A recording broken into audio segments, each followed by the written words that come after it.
Olá, seja bem-vindo ao nosso canal. Eu quero compartilhar um esboço de pregação com você que tem por título Casamento na Ótica de Deus. Bem, você vai usar esse esboço ou para fazer um casamento ou para um encontro de casais, explicando o que é casamento, aconselhamento para noivos, pessoas que estão prestes a casar, e também para aconselhar casais que já casaram, mas estão com dificuldade no seu casamento.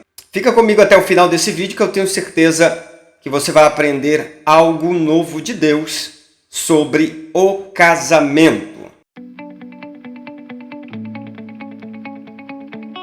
Bem, nós vamos iniciar esse vídeo falando desse tema, casamento na ótica de Deus.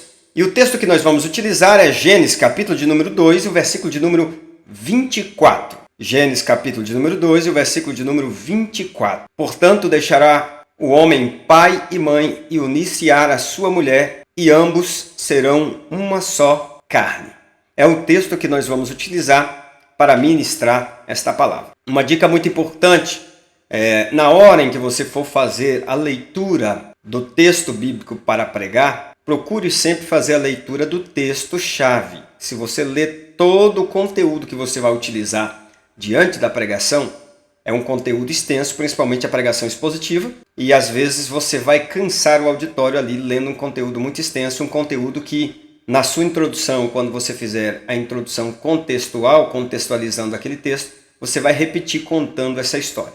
Então procure sempre ler o texto-chave, tá bom? E o nosso texto-chave é Gênesis capítulo 2, versículo 24. Bom, a nossa introdução começa da seguinte forma. Eu trouxe aqui no primeiro tópico da introdução algo que chama a atenção, porque toda introdução ela tem que começar com algo que chama a atenção. Segundo a maioria dos especialistas em homilética, que é a arte de preparar sermão, o primeiro ponto da introdução, ou o primeiro tópico da introdução, deve ser despertar a atenção do ouvinte para o que você vai falar. Então eu trouxe aqui dizendo o seguinte: Deus disse que não era bom o homem viver só. E eu quero, enquanto ministro, explorar essa frase. Se o próprio Deus disse que não era bom o homem viver só, o casamento tem um significado então muito importante para o ser humano, porque o próprio Criador disse que não é bom. Isso não é palavra de homem, não é a palavra de um pastor, não é a palavra de qualquer outro líder religioso acerca do casamento, mas é a palavra de Deus dizendo: Deus disse que não era bom que o homem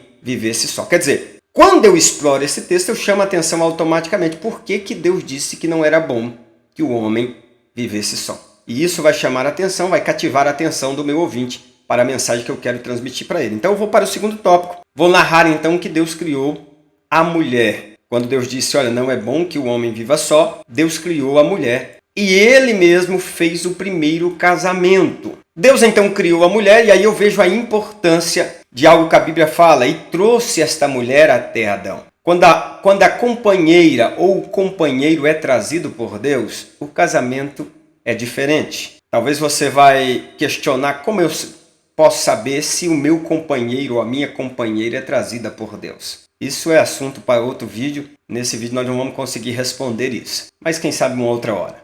Bem, e Deus trouxe esta mulher, entregou a Adão e fez o primeiro casamento. Então a instituição do casamento não é uma instituição humana. O próprio Deus fez o primeiro casamento e uniu homem e mulher. E aí chegamos a essa famosa declaração: portanto, deixará o homem, o pai e a mãe, e unir-se à sua mulher, e ambos serão uma só carne. Aí eu te pergunto, uma outra curiosidade: se Adão não tinha pai e mãe, quem é que falou para ele essa frase tão importante descrita nesse texto? Essa palavra do versículo 24 não veio da mente de Adão, mas foi o próprio Deus que colocou isso no coração de Adão. E nós podemos explorar algumas verdades que Deus estabeleceu para o casamento bíblico. Deus estabeleceu como deveria ser esse casamento. E aí nós entramos na nossa verdade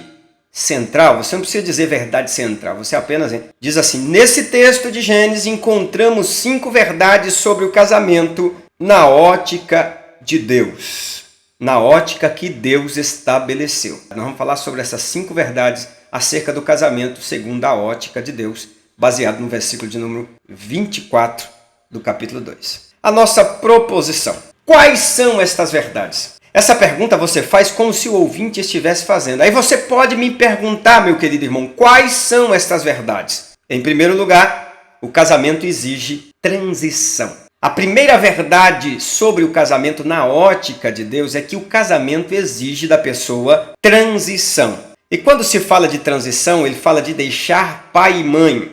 Não está dizendo abandonar o pai e a mãe. Mas em que sentido o texto está dizendo deixar pai e mãe? É deixar geograficamente. Já dizia um ditado que quem casa quer casa. Existem algumas exceções em que, por uma necessidade de força maior, o filho ou a filha mora com os pais até se estabelecer financeiramente e conseguir manter a sua própria casa, ter o seu próprio lar, o seu próprio espaço. Mas o casamento exige do casal essa transição. Tem as suas exceções, mas a regra é deixar pai e mãe. É ter essa transição, é ter o seu próprio lugar, é ter o seu próprio ninho, como alguém pode querer expressar. Deixar geograficamente é ter o seu próprio lugar para que juntos eles possam construir uma família e construir uma vida lado ao lado. Então, a primeira coisa que nós temos que compreender no casamento é que ele exige transição. E essa transição é um deixar geográfico. É ter a sua própria casa, a sua própria morada, o seu próprio lugar aonde habitar. Segundo ponto que eu vejo sobre essa transição é deixar financeiramente. É tornar-se independente. É pagar as suas próprias contas. É prover o seu próprio alimento. Porque muitas vezes o que acontece? A pessoa casa, mas quem sustenta a casa, quem banca a casa são os pais. E pela ótica, os pais criaram um filho. E agora, depois que o filho está criado, esse filho casa, ele traz para dentro de casa mais a esposa, ou vice-versa, e o pai é obrigado a sustentar financeiramente esse filho e a sua esposa, ou a filha e o esposo. Então, esse deixar aqui, essa transição exige financeiramente. Deixar financeiramente é tornar-se independente, é conseguir suprir as necessidades da sua própria família recém-formada no casamento. Terceiro ponto é deixar emocionalmente. Como eu disse, deixar aqui nesse texto pai e mãe não é abandonar, mas é deixar geograficamente, é deixar financeiramente e é deixar emocionalmente. O que significa isso? É resolver os seus próprios problemas. Nada de levar problemas para dentro da casa da mãe ou do pai, mas é resolver os seus próprios dilemas. Os pais já resolveram os seus problemas, já têm as suas dificuldades e os filhos não podem preencher a vida dos pais com os seus próprios problemas que eles devem resolver entre si. Então, deixar emocionalmente é entender que agora você e a sua esposa ou você e o seu esposo precisam resolver os seus problemas nos seus lares sem que haja interferência dos pais. Então, a primeira verdade que o casamento exige é uma transição, é deixar pai e mãe, deixar geograficamente, financeiramente e emocionalmente. Segunda coisa que o casamento exige é maturidade. Observe esse texto, o texto diz assim, olha, deixará o homem, na sua Bíblia talvez está varão, mas a expressão melhor é homem. Isso nos traz um significado dizendo que o casamento não é para menino. Ele deixa bem claro, deixará o varão ou deixará o homem, seu pai e a sua mãe e unir-se-á a sua mulher. Casamento é para pessoas que têm maturidade para assumir um compromisso. E aqui eu entro com algumas aplicações importantes acerca daqueles que casaram, mas ainda não são maduros o suficiente para o casamento. Ou seja, casam, mas querem viver vida de solteiro. Casamento é para homem que tem responsabilidade e maturidade. Casamento é para mulher que tem maturidade e responsabilidade para levar adiante um relacionamento. Se você casou, almeja casar, entenda que casado não pode ter a mesma vida de solteiro. Eles casaram para viver uma vida juntos. Um outro ponto que eu considero importante é aqueles que não querem levar a sério esta união. Então, casamento é para homem, é para mulher que alcançou a maturidade para entender que o casamento é uma união, é uma coisa séria. Muitos casamentos são desfeitos simplesmente porque se comportam como crianças mimadas ou como meninos mimados diante do seu parceiro ou da sua parceira, quando deveria se comportar como homens e como mulheres amadurecidos que têm capacidade de entender que o casamento é uma união que precisa ser levado a sério. Terceiro ponto a respeito do casamento. O casamento exige que siga-se o modelo, e o modelo é pai e mãe. Para nós cristãos, não interessa o que o mundo diz a respeito do casamento, o que o mundo prega a respeito do casamento, o que os governos acreditam que seja o casamento, o que os cartórios reconhecem o que seja casamento. Para nós, o importante é o que a Bíblia nos diz a respeito do casamento. Qual é o modelo bíblico de casamento? É seguir o modelo pai e mãe, homem e mulher. Se outra pessoa quer chamar de casamento o seu relacionamento, nós não temos nada a ver com isso. Cada um é dono da sua própria vida. Mas o modelo bíblico é pai e mãe. É homem que deixa pai e mãe e une-se à sua mulher. Então, casamento bíblico, segundo a ótica de Deus, deve seguir o modelo pai e mãe. A Bíblia é a regra de fé para o cristão. O mundo define o que é casamento da sua forma, mas nós, como cristãos, seguimos o que está escrito na Bíblia Sagrada. Quarta verdade a respeito do casamento na ótica de Deus.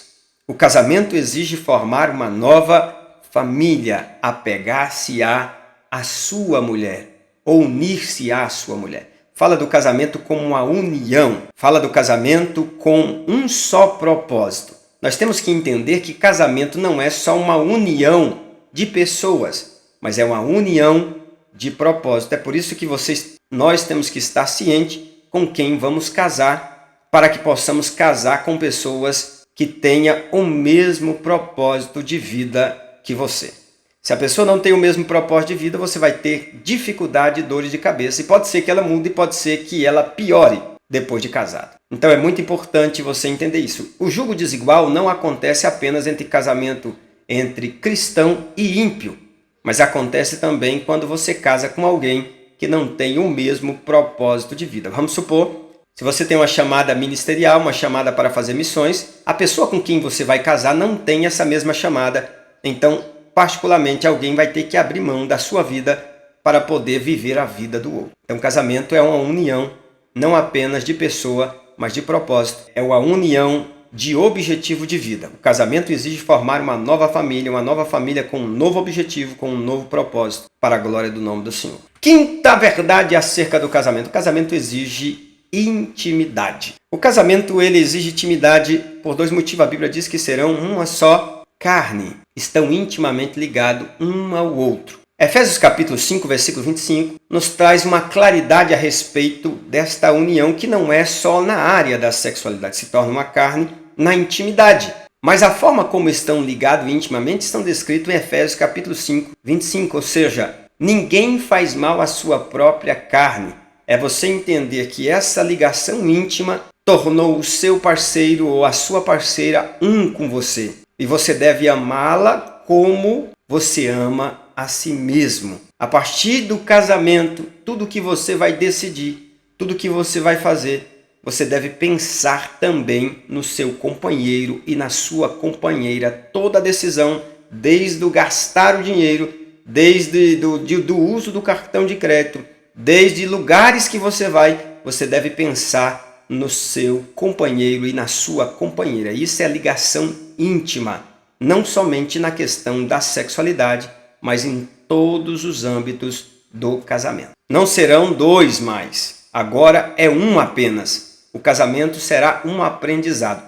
Na área da sexualidade, a pessoa adquire a intimidade, se torna um. Mas na convivência, esse casal vai ter que se adaptar com o passar do tempo. É um aprendizado contínuo, né? Aprendendo com os erros, com a dificuldade e tentando se adaptar um ao outro, porque são duas pessoas totalmente diferentes que se casaram e agora tem o desafio de viver junto até que a morte os separe. Conclusão: é preciso haver transição, ter a sua própria casa, se autossustentar, resolver os seus próprios problemas. É preciso ter maturidade e entender que assumir um compromisso diante de Deus e diante das testemunhas, é preciso ter união de propósito, ter os mesmos objetivos, é preciso ter intimidade para que o casamento dure até que a morte os separe. O casamento é a ideia de Deus e Deus estabeleceu regras para este casamento como estas que nós descrevemos nesta mensagem. E aí, gostou desta mensagem? Gostou desse esboço? Se você gostou, não se esqueça de inscrever no nosso canal, ativar o sininho para receber as notificações e ficar por dentro de tudo que nós estamos compartilhando aqui neste canal. E se você deseja adquirir um curso para te ensinar como pregar, como preparar uma mensagem bíblica, aqui na descrição desse vídeo você vai encontrar um link onde você pode adquirir esse material. Que Deus em Cristo te abençoe. Até o próximo esboço, em nome de Jesus.